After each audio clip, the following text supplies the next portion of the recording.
Hello guys.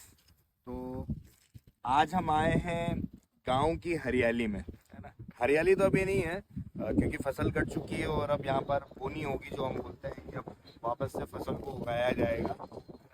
बाकी गांव की जो मिट्टी है, इसमें जो पावर होता है ना, पावर की तो बात ही अलग है। जमीन से जुड़े रहने का एहसास दिलाता है ये। तो आज मैं जो गांव में आया हूँ, मेरे मौसी जी का गांव है ये। तो संडे था, फ्री था, तो मैंने सोचा कि चलिए थोड़ा सा घूम लेंगे और साथ में एक वीडियो भी बना लेंगे आप सबके लिए कि कैसे हम ट्रेडिंग को अपना बिजनेस बना सकते हैं। आपको एक छोटी सी स्टोरी सुनाता हूँ। जो स्टोरी है जेठालाल की। आपने जेठालाल तारक मेहता का उल्टा चश्मा शो तो देखा ही होगा, है ना।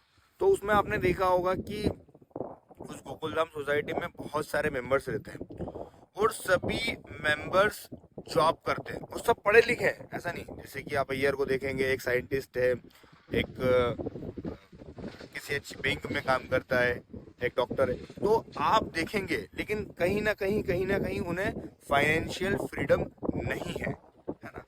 लेकिन फाइनेंशियल फ्रीडम किसको है? सिर्फ जेठालाल को।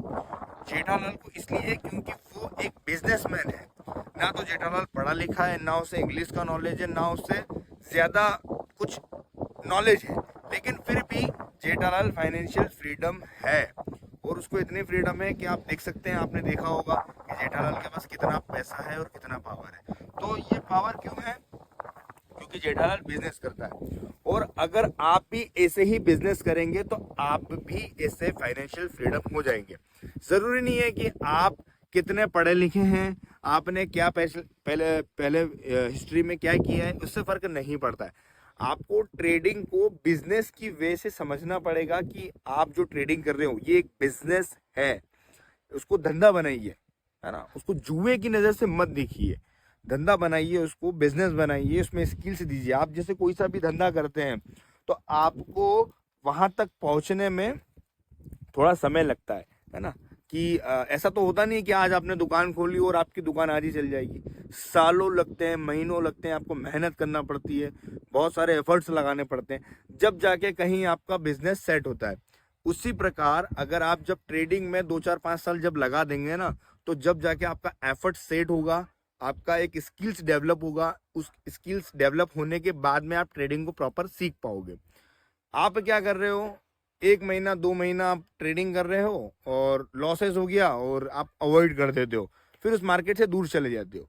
तो देखिए, आपको धंधा करना है तो आपको पैशन रखना पड़ेगा, है ना। ट्रेडिंग को सीखिए, उसके साथ जुए मत सोचिए कि ये जुआ है ना। जुए की नजर से मत देखिए, आप ट्रेडिंग को सीखिए, अंदर से अपनी स्किल्स को डेवलप कीजिए, है ना। कोई थिंक सोचिए कि हम अगर सपोर्ट टूटा है तो क्यों टूटा है, रेसिस्टेंट ब्रेक हुआ है तो क्यों हुआ है ना। प्राइस एक्शन को समझिए, डाटा को समझिए, चीजों को फॉलो कीजिए, जिससे कि आप मार्केट को प्रॉपर सीख पाए, है ना। चीजें छोटी छोटी आप सॉर्ट आउट करेंगे ना, तो आपको ये समझ में आएगा कि हाँ, मार्केट को आसानी से सीखा जाता है। लेकिन अभी आप क्या कर रहे हैं, आप सीखने का प्रयास तो कर नहीं रहे हैं और उसको सिर्फ अवॉइड कर देते हैं, कुछ भी ट्रेड कर लेते हैं। तो ऐसा मत कीजिए, उल्टे सीधे ट्रेड मत कीजिए। आप छोटे छोटी क्वांटिटी से स्टार्टिंग में ट्रेड करके छोटी छोटी क्वांटिटी पे प्रैक्टिस कीजिए। आप जितनी प्रैक्टिस करोगे, मार्केट को उतना डीप में सीख पाओगे। लॉस हो रहा है तो उसको समझिए कि लॉस क्यों हुआ है, आपने क्या मिस्टेक की थी जिससे आपको लॉस हुआ है।